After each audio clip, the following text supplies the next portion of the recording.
Pete the Cat, The Great Leprechaun Chase by James Dean.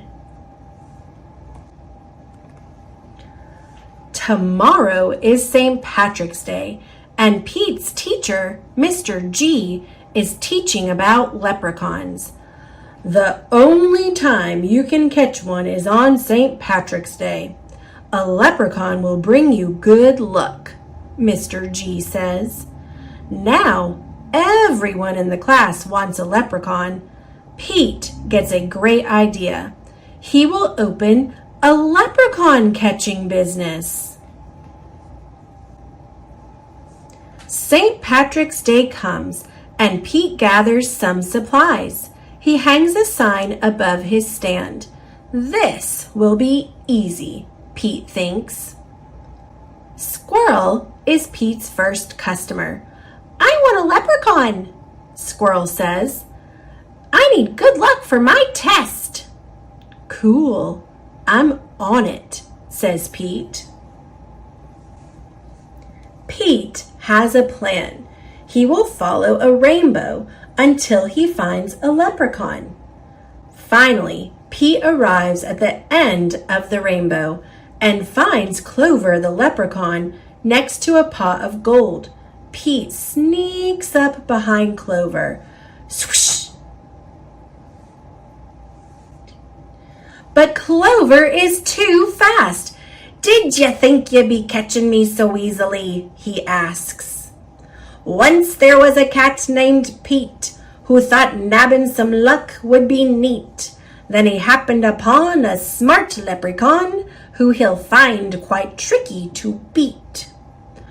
Clover disappears in a puff of green smoke. Pete will need a new plan. That afternoon, Gus visits Pete's lucky leprechaun catchers. I want a leprechaun, Gus says. I need good luck for my band recital. Pete says, I'll see what I can do. Pete plans to lure Clover out with his music. He plays a jaunty song on his guitar. Before long, Clover dances over to Pete. Just a little closer, Pete thinks. Suddenly, Clover starts spinning around Pete. Round and round, Clover goes faster and faster. Oh no! Clover wraps up Pete with a rope. Pete has finally met his match, a crafty leprechaun he just can't catch. He'll never win, he better give in, or find something else to snatch. That evening, Callie visits Pete's lucky leprechaun catchers. I want a leprechaun, Callie says. I need good luck for my tennis match. Says Pete. St. Patrick's Day is almost over. There isn't much time left to catch a leprechaun. But Pete won't give up yet. Pete sets a trap for Clover. Before long, Clover tiptoes up to the trap and sniffs the air. I love candy, he whispers, peering under the box. Pete waits very quietly. Crash! Pete rushes over and checks underneath the trap, but it is empty. Clover skips away. Pete has tried many a plot, but still I haven't been caught. And isn't it dandy, I even got candy, while Pete ends up with squat. Pete has an idea. He follows the trail of spilled candy to Clover's secret hideout. Pete sneaks up behind Clover. Swoosh! Pete finally catches Clover. Why do you want me? Clover asks. I'm helping my friends who need some extra extra luck, Pete says. Luck doesn't come from having a leprechaun, says Clover. You and your friends have each other. That's already makes you as lucky as can be. Could Clover be right? Pete is one very lucky cat. A lucky cat doesn't need a lucky leprechaun. He lets Clover go. Pete decides he will be the good luck his friends need by helping them out himself. Pete helps Squirrel study for his test. Squirrel aces it. Pete helps Gus rehearse for the recital. Gus rocks it. Pete helps Callie practice for her match. Callie wins it. Clover magically appears. Good job, Pete, says Clover. I have one more poem for ye. While Clover played hide and seek, Pete learned something unique. The luck that you make beats luck that you take any old day of the week. Happy St. Patrick's Day!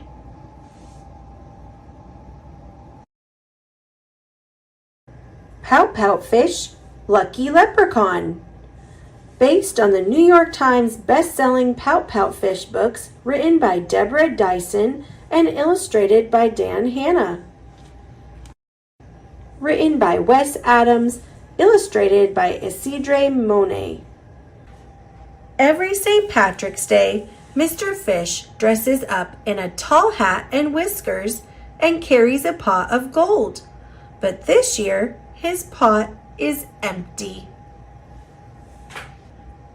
What a wonderful leprechaun costume, says Miss Shimmer.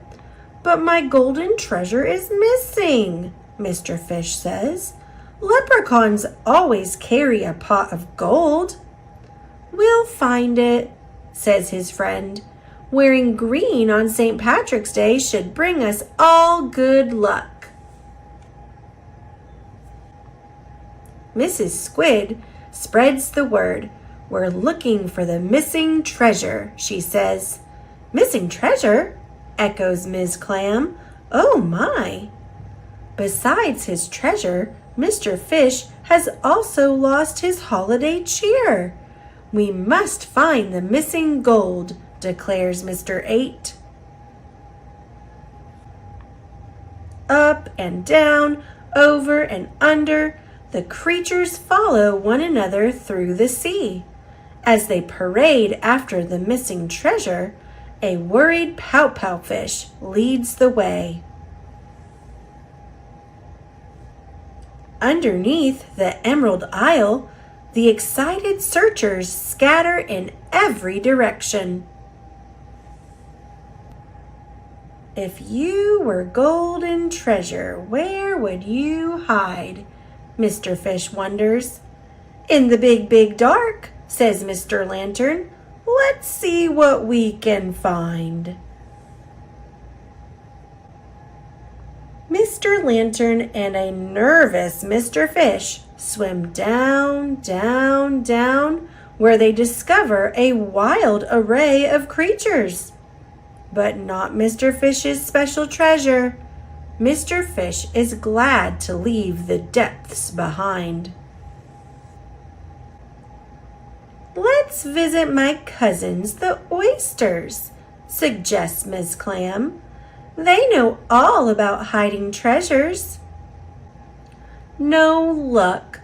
Lounging on a sandy bed near the shamrock, the oysters explain that they only know about hiding pearls inside their shells.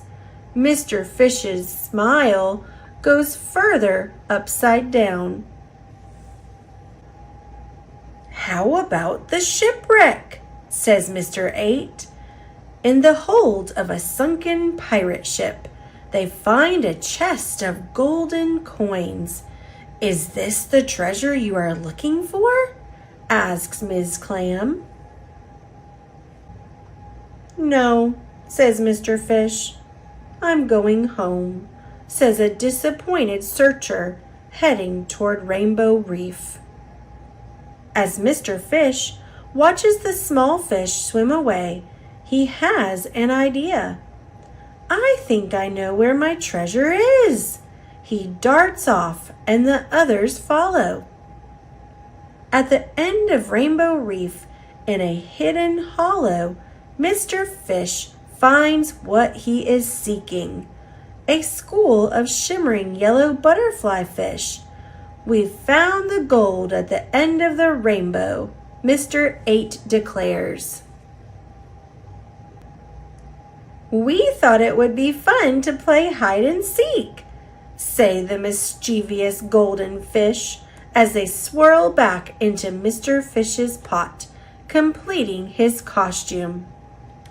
It is a happy parade home now that Mr. Fish is reunited with his little friends. What a lucky day, says a smiling Mr. Fish. Happy St. Patrick's Day to one and all.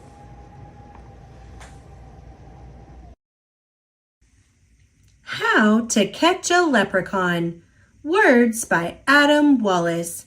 Pictures by Andy Elkerton. The night is dark. The streets are quiet. St. Patrick's Day is near. I tap my hammer so you'll know the leprechaun is here. I'll pull out all your laces, put glitter in your hair, and when you walk around, you'll see my gold coins everywhere. You'll never catch me in your trap, but yes, I'll make a scene. I'll turn the whole place upside down. Your toilet will be green. House number 1, I'm going in. Really? That's your trap? I'm in and out without a doubt. That one was a snap. And now I think it's getting worse. A shoebox on a stick? I'll dance a jig and still escape. We leprechauns are quick. Another house. I fixed your shoes. They really were quite smelly. I'll eat the nuts you left as bait and leave with a full belly. Now you're talking. Look at this. It's dandelion tea, but I'm too speedy for your trap. This tea is mine for free. I know you want my pot of gold. That iron cage was clever, but I've been alive 200 years. You won't catch me, ever. Ha ha ha ha ha ha ha. Now you're getting fancy, but I'll escape with twinkle toes. It's a fancy pantsy dancy. It seems to me an engineer has helped with this design. Too bad this little leprechaun is going to be just fine. Your entire house is one big trap. From the ceiling to the floor. Nice try indeed, but soon enough I'll stroll right out the door. The Leprechaun Be Gone 3000 gave me quite a scare, but without a 4-leaf clover, I won't be caught in there. You'll never catch this leprechaun. Impossible, that's a fact. Unless one day a brilliant child designs the perfect trap. But who will that child be? Better luck next year.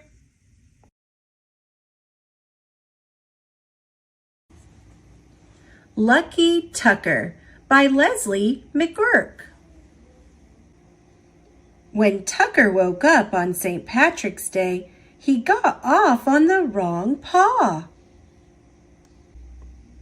First, he had to go for a walk in the rain before breakfast. Then his favorite squeaky toy got stuck under the couch. Just when he thought it couldn't get any worse, a black cat hissed at him. Hiss! My luck needs to change, thought Tucker. What if I roll in this bed of clovers?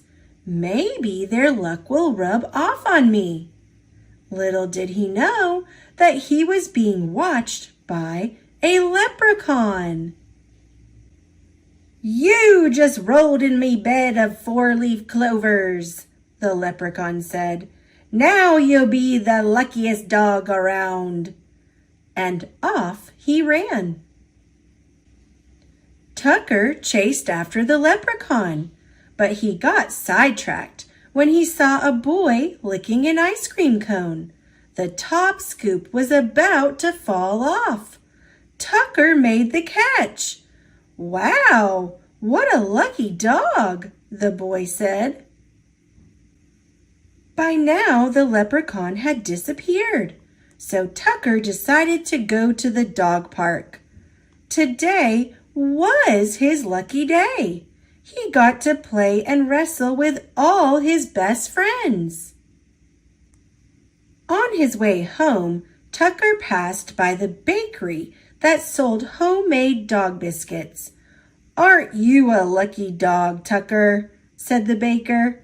I've got a peanut butter shamrock, a chicken-flavored pot of gold, and a cheese-flavored horseshoe just for you. When Tucker arrived home, the mailman was delivering a big box. You are the luckiest dog I know, the mailman said, because this box is for you. Tucker tore open the box and jumped inside. His owner said, Lucky Tucker, you were supposed to have a bath tonight, but let's play with your new toys instead. Finally, it was time for Tucker to go to bed. It was his luckiest day ever. He was already dreaming about next St. Patrick's Day.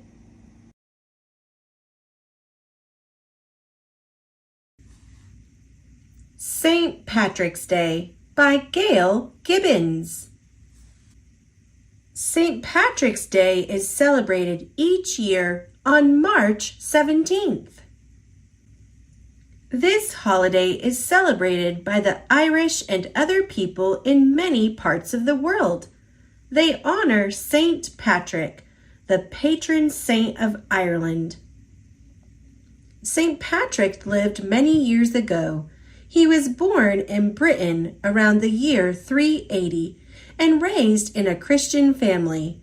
His parents didn't name him Patrick. Some people believe his name was Maywin. While still a boy, he was kidnapped and brought to Ireland, where he was made a slave. His captors forced him to herd sheep. He prayed that God would help him. 6 years later, he escaped. After finally arriving back in Britain, he lived quietly, thought, and prayed. He realized what he wanted to do. He had dreams of returning to Ireland to teach the people about God. He went to France to study religion. In the year 432, the head of the Catholic Church, the Pope, named him Patricius, the Latin name for Patrick. He became a priest and then a bishop. At last, Bishop Patrick's dreams came true. He sailed back to Ireland and began preaching. He built churches and schools all over the country. People noticed his kind ways and trusted him. Bishop Patrick spent the rest of his life caring for the Irish people. They loved this kind man. People honor Patrick on March 17th because he died on that date in the year 461. Later, the Catholic Church made him a saint, Saint Patrick. Today, many things are done to celebrate this holiday. People go to church to give thanks to Saint Patrick for his work in Ireland. People have fun too. They dress in green to honor an ancient Irish custom. Hundreds of years ago, the people of Ireland burned branches with green leaves during the month of March and spread the ashes in fields to make them fertile and green. To wear green is to honor Ireland, the Emerald Isle. Decorations are put on doors and windows. Shamrocks appear everywhere. The shamrock is a plant that has 3 leaves and looks like a clover. It is the symbol of Saint Patrick as well as of Ireland. Leprechauns are remembered on St. Patrick's Day. Long ago, some Irish folk believed in these little magic creatures. It was thought if you caught a leprechaun, you could make him lead you to a pot of gold. Leprechaun comes from the Old Irish word luchorpan, meaning wee one. People believed they were only as big as your thumb. There is the shillelagh, too. In Ireland many years ago, there was an old oak forest called shillelagh. The Irish liked to own a sprig of shillelagh, a short oak club from the forest. Often people decorate shillelaghs with green ribbons. The harp is one of the oldest musical instruments and has been popular with Irish people since early times. It serves as another St. Patrick's Day decoration. On St. Patrick's Day, people may give cards to their families and friends. People also make cakes, cookies, and goodies to share with others. Some people give flowers. Others wear green carnations or pin shamrocks to their clothes to celebrate the holiday. There may be St. Patrick's Day plays too. Some families and friends have quiet times together in remembrance of St. Patrick. Often there are meals to share. St. Patrick's Day parties are given too. It is fun to sing Irish songs, dance Irish jigs, and play games. In many places, there are St. Patrick's Day parades. Flags flutter in the wind. Pipers and fiddlers play Irish tunes. There are green hats, people in costumes, green banners, lots of green. The first time St. Patrick's Day was celebrated in the United States was in 1737 in Boston. Each year, the Irish and many other people love to celebrate St. Patrick's Day. For many people, it is a day for worship and for celebration, and if you're not Irish, to feel a little bit Irish. Legends about St. Patrick. St. Patrick and the snakes. It is said that St. Patrick got rid of all the snakes in Ireland. By beating his drum, he frightened them into the sea.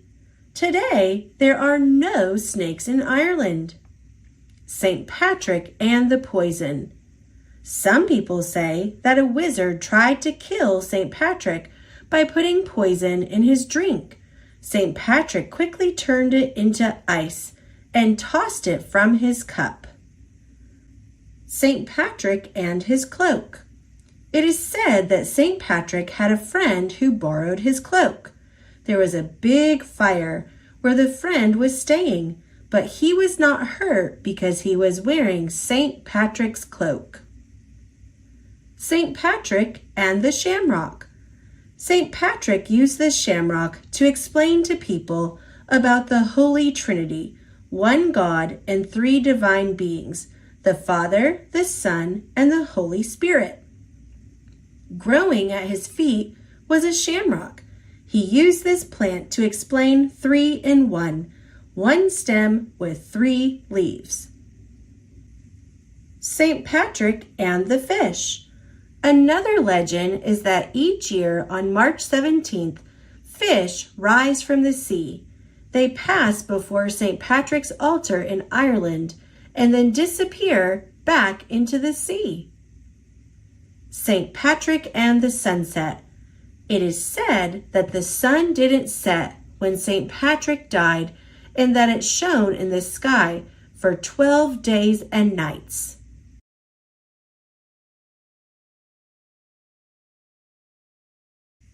"10 Lucky Leprechauns" by Catherine Healing and Deborah Hembrook. Illustrated by J. Johnson. The woods are full of leprechauns and treasures to uncover. Fiddle-dee-fizz, there's magic there is when leprechauns find each other. One leprechaun hears a nosy wee elf who's playing a squawky kazoo. Fiddle-dee-fizz, 'tis magic it is. It's leprechaun number 2. 2 leprechauns find a busy wee elf who's painting an orange spotted tree. Fiddle-dee-fizz, 'tis magic it is. It's leprechaun number 3.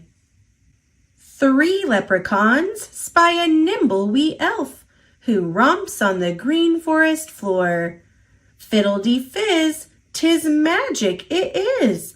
It's leprechaun number 4. 4 leprechauns see a silly wee elf who splats in a belly flop dive. Fiddle-dee-fizz, 'tis magic it is. It's leprechaun number 5. 5 little leprechauns watch a jolly wee elf who's practicing juggling tricks. Fiddle-dee-fizz, 'tis magic it is. It's leprechaun number 6. 6 leprechauns spot a speedy wee elf who zooms by. Engines a-revvin', fiddle-dee-fizz, 'tis magic it is. It's leprechaun number 7. 7 leprechauns glimpse a lively wee elf who's balancing on the old gate. Fiddle-dee-fizz, 'tis magic it is. It's leprechaun number 8. 8 leprechauns view a frisky wee elf who's zipping through the trees on a vine. Fiddle-dee-fizz, 'tis magic it is. It's leprechaun number 9. 9 leprechauns meet a clever wee elf who's hunting for treasure and then. Fiddle-dee-fizz, 'tis magic it is. It's leprechaun number 10. 10 leprechauns find a big pot of gold at the place where the bright rainbow ends. But fiddle-dee-fizz, the true magic is finding 10 lucky leprechaun friends.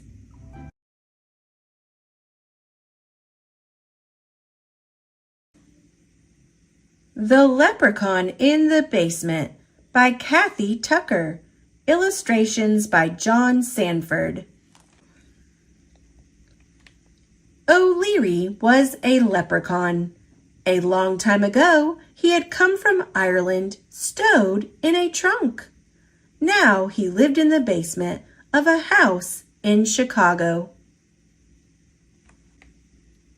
He led a quiet life. Sometimes he read the newspapers in the recycling bin. Most of the time, he just sat by his pot of gold coins, polishing them. He loved his gold. Still, once in a while, he felt a little bored. He thought that when he lived in Ireland, He used to do something else, but he couldn't remember what. Perhaps I'm just getting old, he would say to himself, for although leprechauns never die, they do get older. Michael McKeever was the boy who lived in that house, though he didn't know O'Leary was there. It was St. Patrick's Day. That meant it was almost spring, almost time for baseball season to begin. Michael pulled his last year's baseball shoes from under the bed. He tried them on. His big toes jammed against the ends. The soles had begun to peel away. Michael's heart sank. He couldn't play ball in these shoes, but how could he ask his mom and dad for new ones? For the McKeevers were down on their luck. Michael's dad had lost his job at the computer company, and Michael's mom said they had to make do. Every day, Mr. McKeever searched for another job. At night, he came home looking sad and plunked himself in front of the TV. He never said, "Hey, Mike, let's go out and throw a few," the way he used to. "Michael," his mother called, "could you get my big pot? It's in the basement by the recycling bin." "Sure, Mom." His mother was making her special St. Patrick's Day dinner, corned beef with potatoes and cabbage. She said it might lift his dad's spirits. Michael trudged down into the basement. As he neared the washing machine, he heard a strange noise. Someone was singing.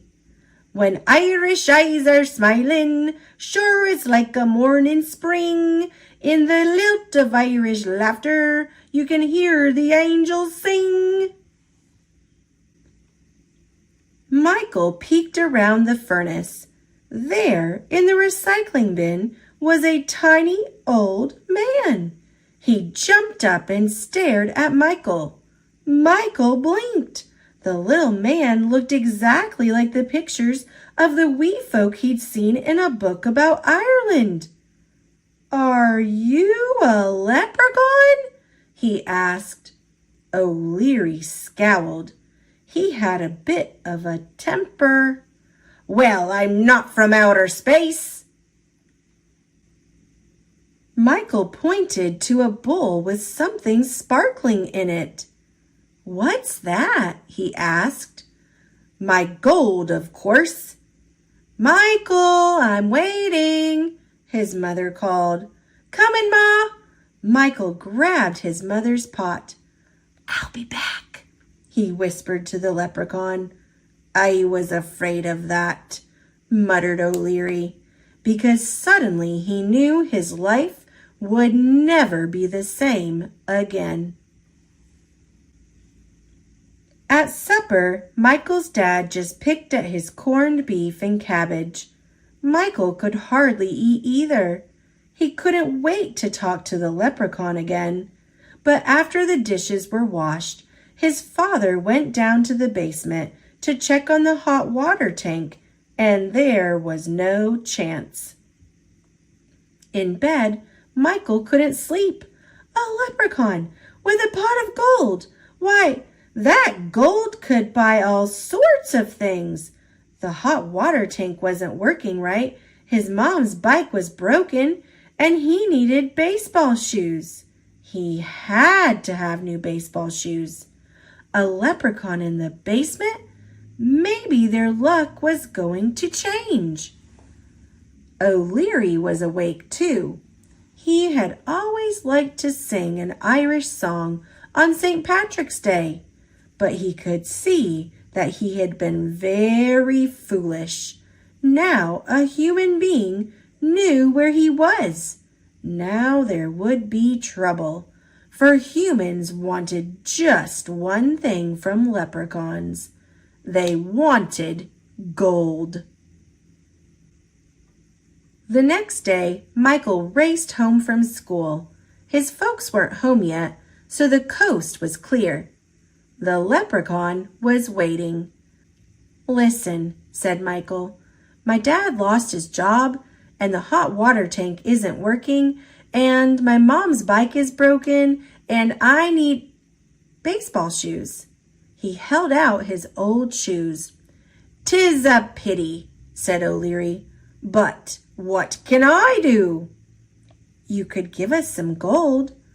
O'Leary sighed. "Could you give up playing baseball?" Michael shook his head.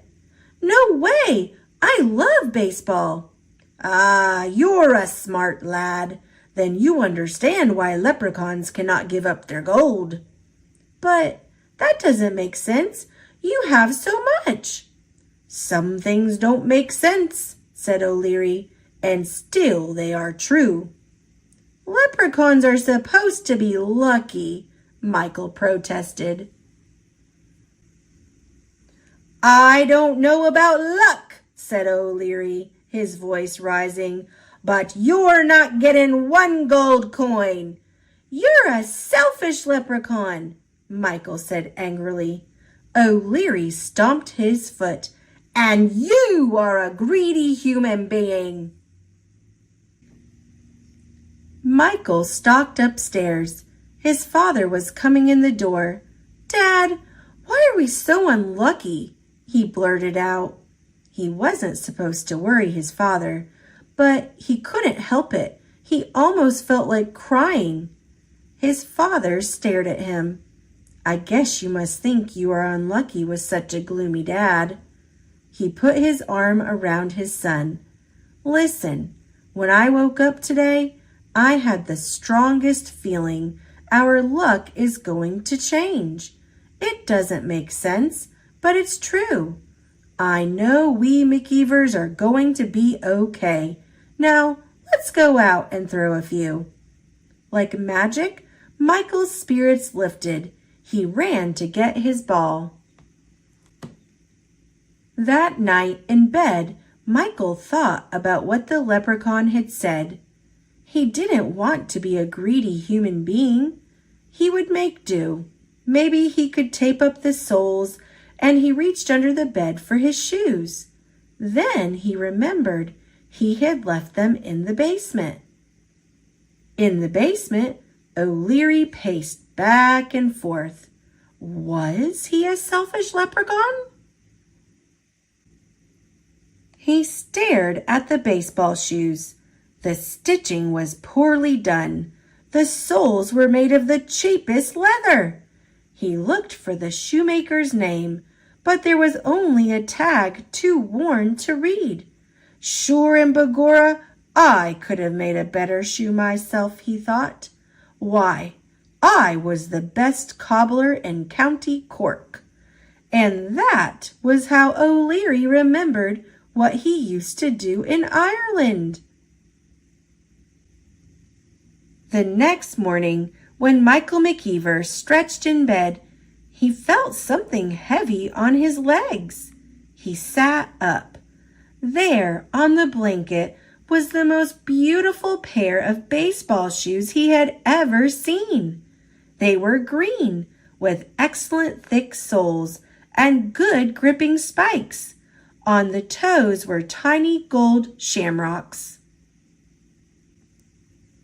And of course, they were very lucky.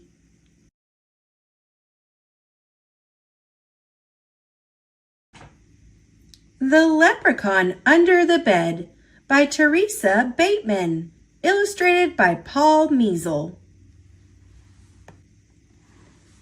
Brian O'Shea enjoyed his privacy. A leprechaun can be alone without being lonely, he liked to say.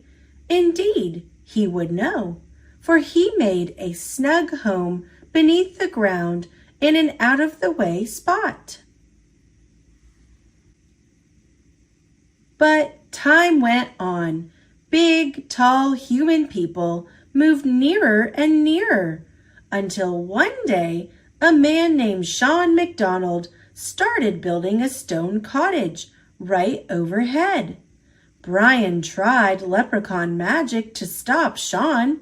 He made Shaun see headless ghosts and even a banshee rising from the foundation stones of his new cottage. But his plan backfired. "It's just like my sainted mother always told me," Shaun declared in delight. "The land of Ireland is full of magic and surprises." All too soon, a fine cottage stood over Brian's home, so he built a door under Shaun's bed. On moonlit nights, Brian would cobble outside. When it rained, he worked under Shaun's bed, deliberately disturbing the man's sleep. Yet he didn't wish to be discovered, so if Shaun moved, Brian would whisper, "Now, don't you be frettin' your wee little head. It's only the cat under the bed." After a week of restless nights, Shaun decided he had to know why he wasn't sleeping well. He went to bed as usual, but though his eyes were closed, his ears were open. At midnight, the tapping began, and Shaun sat bolt upright. "Now, don't you be frettin' your wee little head. It's only the cat under the bed," he heard from below. "Ah, of course, the cat," Shaun yawned, settling back under the covers. Then his eyes flew open. "I don't have a cat," he thought, "and even if I did, who ever heard of a talking cat?" So, what was under the bed? The answer popped into his head. Shaun smiled. His mother had always said that a leprechaun in the house was a fine piece of luck he couldn't afford to lose. The next morning, Shaun made stirabout for breakfast and placed a bowl of it under the bed for the cat. At lunch, the bowl was empty, so he put in some stew.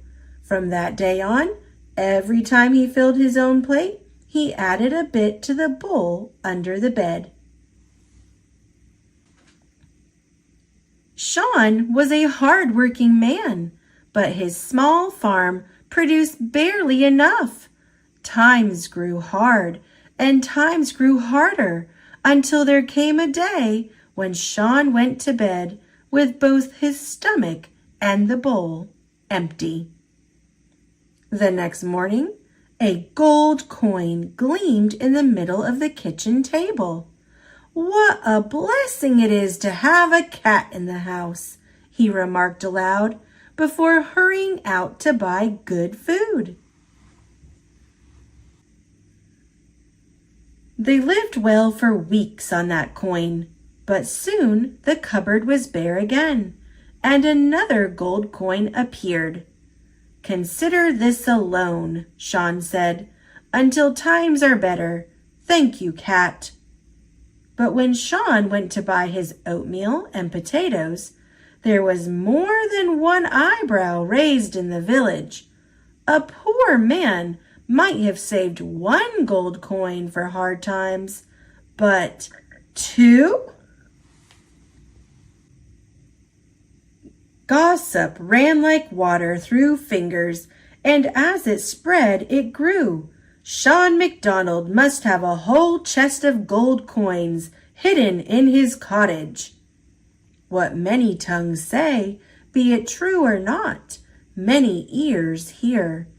Two robbers caught wind of the tale and decided that no one deserved Shaun's gossiped gold more than they did. One crisp, dry morning, they hid outside, waiting for Shaun to leave. Then they slipped into his cottage, tossed the cupboards, and pried stones out of the fireplace. Such a clatter made Brian poke his head up from under the bed. He was shocked at what he saw, but what happened next was worse. The cottage door swung open as Sean returned for a forgotten tool. In no more time than it takes to tell, the robbers tied the poor man to a chair. "Tell us where you've hidden the gold," they bellowed. Fearing for Sean's safety, Brian banged his hammer against the floor to catch the robbers' attention. "Hey now, what's that?" one of the men asked. Fearing for Brian's safety, Sean spoke quickly. "Now, don't you be frettin' your wee little head. It's only the cat under the bed." "Cat?" the man replied. "Well, the bed's the only place we haven't looked." As Sean worried, Brian grinned. Both robbers stuck their heads under the bed, and there they saw exactly what Brian had told them. A cat. But this was a wild cat, eyes like lightning and claws like knives. The cat smiled at the robbers, then licked its lips as if it found the sight of them tasty. With a shriek, the men tumbled backward, then fled as if the devil himself were at their heels. Brian laughed till tears ran down his cheeks. Sean chuckled as well as he wiggled free of the rope. Then he stretched and bowed in the direction of his pillow. "'Tis a grand thing indeed, having a cat beneath the bed," he declared. "Aye," replied a voice from below, "and it's a pleasure having a friend above it." And they lived well and happily for the rest of their days. The Luckiest St. Patrick's Day Ever by Teddy Slater, illustrated by Ethan Long. Top of the morning! It's March 17. The Leprechaun family is wearing the green. St. Patrick's Parade is about to begin. The wee ones are marching. Come on, let's join in. There goes Bedelia, leading the clan, arm in arm with Granddaddy Dan. She swings her shillelagh. They walk and talk gaily, moving as fast as they can. Timothy Shaughnessy, handsome and bold, marches along with a big pot of gold. And here comes Aunt Rose, tap-tapping her toes. With shamrock in hand, she follows the band, decked out in her very best clothes. Toodle-dee-toot, rum-a-tum-tum, Johnny and Jack play the fife and the drum. They kick up their heels in a wild Irish jig. Everyone's dancing, even the pig. After the march, it's back home for lunch, mulligan stew and green apple punch. Kate cuts the cabbage, Pat shells the peas. The mischievous children do just as they please. Friends and family keep coming to call. There's plenty of food for one and for all. The Caseys, McGregors, O'Grady's, Peg Finn. Everyone's welcome. Please, won't you come in? Lassies and laddies stream through the door until there's no room for one caller more. The leprechauns crowd round the dining room table. piling their plates as high as they're able. But before they dig in, they have one thing to say. May the luck of the Irish be with you today. Happy St. Patrick's Day!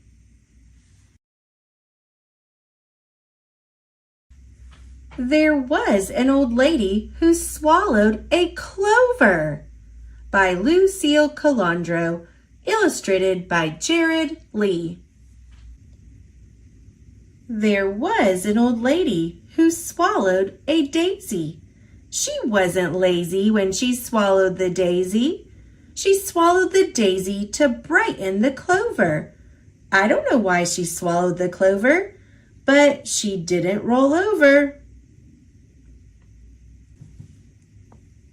There was an old lady who swallowed a butterfly. She did not sigh when she swallowed the butterfly. She swallowed the butterfly to rest on the daisy.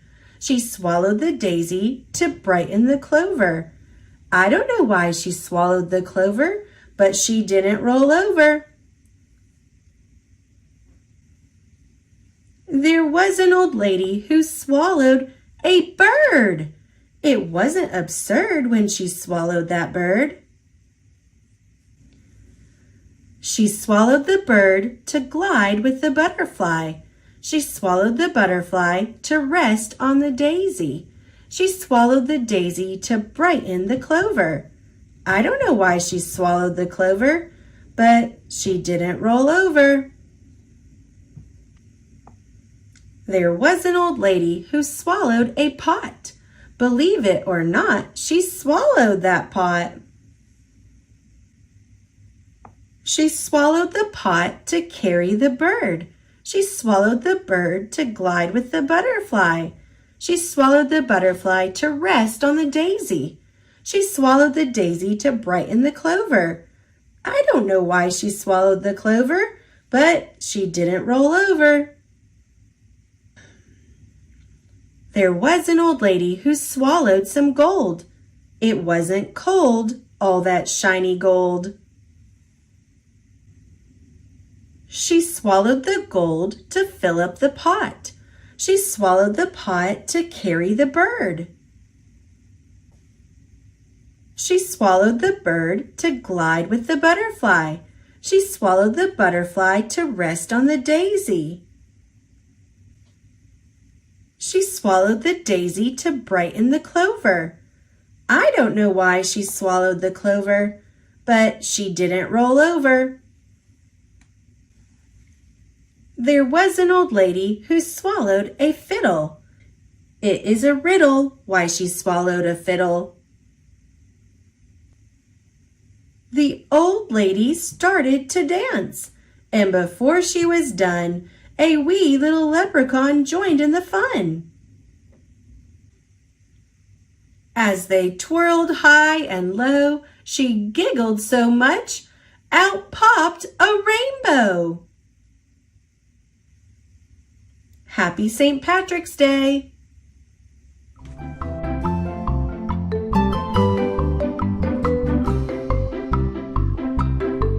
Thanks for watching. Click subscribe.